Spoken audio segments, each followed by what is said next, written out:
It was a night like any other, until everything changed. The silence on Raven Lane shattered with a sudden sharp crash. Emma stood on her porch under a weak street lamp, smoking a cigarette and listening to the far-off howl of coyotes. She thought she heard a child's giggle carried on the breeze, but dismissed it. Then the front door of the old farmhouse behind her slammed wide open on its own. Heart pounding, Emma's breath misted in the chilly air as she watched the warm lamplight pour out of the open doorway into the black yard. A cold wind rushed down the hallway, snuffing out the oil lantern in her trembling hands. For a moment, dead quiet fell. Then a low, terrified sob echoed from inside the house. Emma's legs turned to ice. She stumbled backward, dropping the lantern. As she pressed a hand to her mouth, the sobbing turned to a breathy, childish laugh, hollow and warped. Emma's heartbeat thundered in her ears. The house behind her was bathed in darkness now, except for the thin circle of light still glowing by the porch. She choked out a shout, but her voice caught in her throat. Then a frail silhouette flickered at the cracked window. Is that clock stuck? A hunched old woman, Time feels face completely pale stuck. and ragged. In the next instant, the figure was gone. The wind at Emma's back hissed through the dried grass. All was calm again. Emma's knees gave way and she collapsed to the ground. Her phone slipped from her pocket. She hadn't even felt it. In the weak pre-dawned light, she retrieved it and found an empty text to her friend. "I think it wants me." She never finished it. The horror of that night was just beginning. Raven Lane is an ordinary street in Lancaster, California, a suburban cul-de-sac 40 miles north of Los Angeles. By day, it seems no different from any other. Tidy ranch homes with manicured lawns, mailboxes lining the pavement. In the warm afternoon light, children ride bikes and neighbors wave at one another.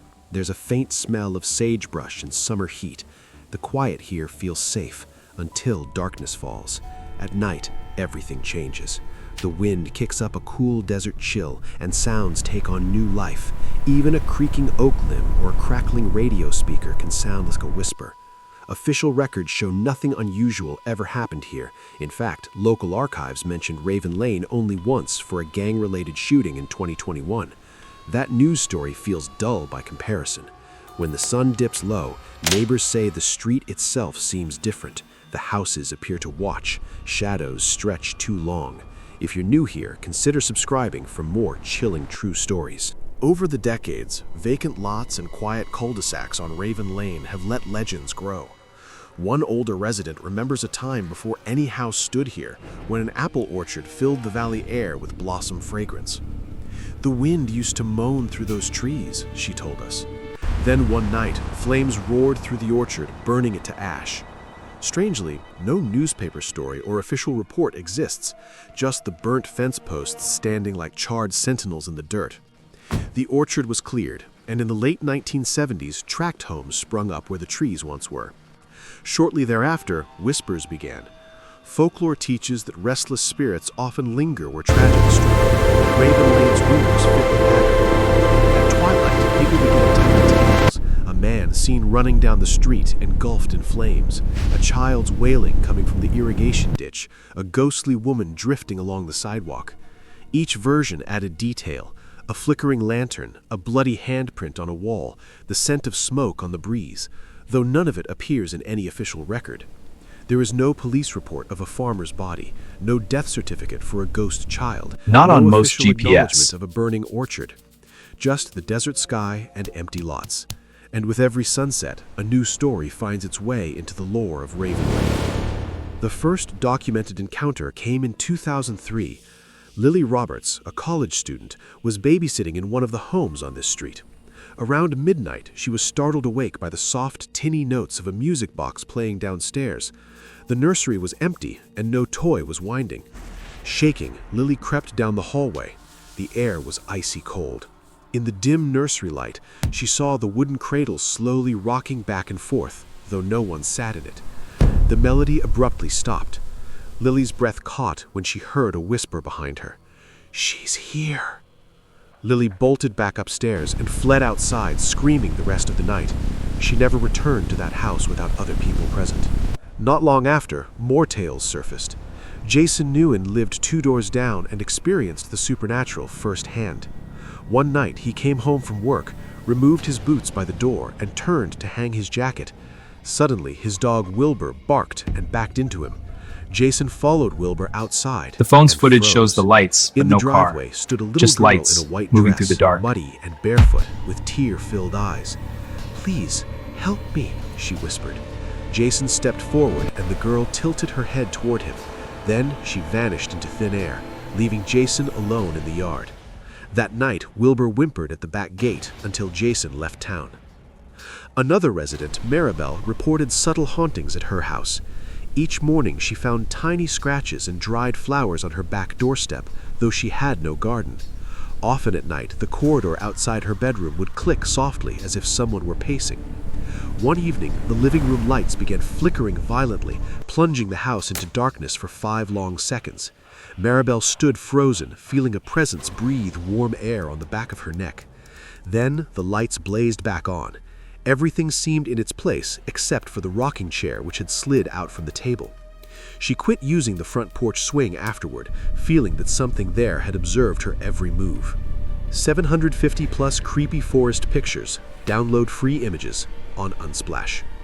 These stories built toward a climax on one terrifying night. A group of local teenagers, armed with flashlights and a video camera, dared each other to spend the night in the lane's oldest house, an abandoned 2-story at the end of the block. By midnight, 2 of them had already bolted, crying for their parents. The remaining 3 huddled together in the darkened parlor and watched as an antique music box on a dusty dresser wound itself and began to play a warped children's lullaby. Then, at the top of the stairs, stood a pale girl in a nightgown, dripping water, with a bloody gash on her cheek. One of the boys screamed. When he turned to look again, the girl was gone. Suddenly, the lights snapped off. In that pitch black, they heard heavy footsteps thunder down the hall. 2 of the teens bolted for the front door. One of the others screamed as if slammed against a wall by an unseen force. When the sun finally crept into the sky, the street was empty and silent. Later, the camera footage revealed a single chilling frame. On the wall, smeared in crimson, the scrawled command, "Leave." Of course, many dismiss these accounts as pranks or misperceptions. Can anyone hear me? Physicists Is anyone point out out there? there is no known form of matter that can walk, talk, and vanish at will. Paranormal investigators themselves admit their gadgets may look scientific, but they're not. Stop. Stray radio signals might sound like voices, or dust particles on camera look like glowing orbs. Even our local ghost hunting team, Full Moon PRS, stresses a methodical, scientific approach. They note that stress and expectation can make the mind misinterpret ordinary events.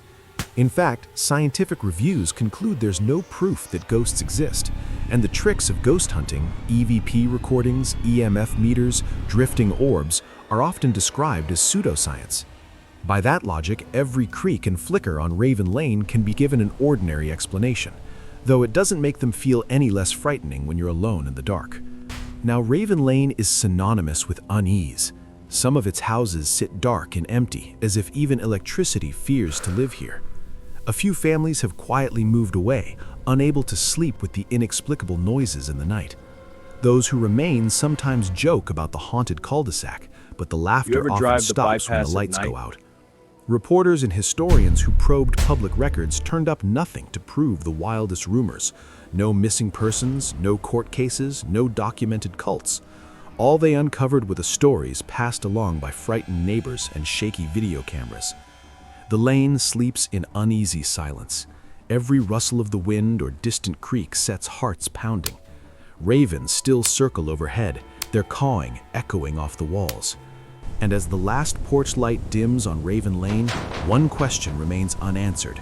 What truly haunts this street? Verified facts versus reported claims. Verified facts. Raven Lane is a real street in Lancaster, California, zip 93536. It appears in local property and police records. In July 2021, the Los Angeles County Sheriff's Department reported a gang-related shooting on Raven Lane. The houses on Raven Lane were built in the late 1970s on former orchard land. Public records confirm development dates.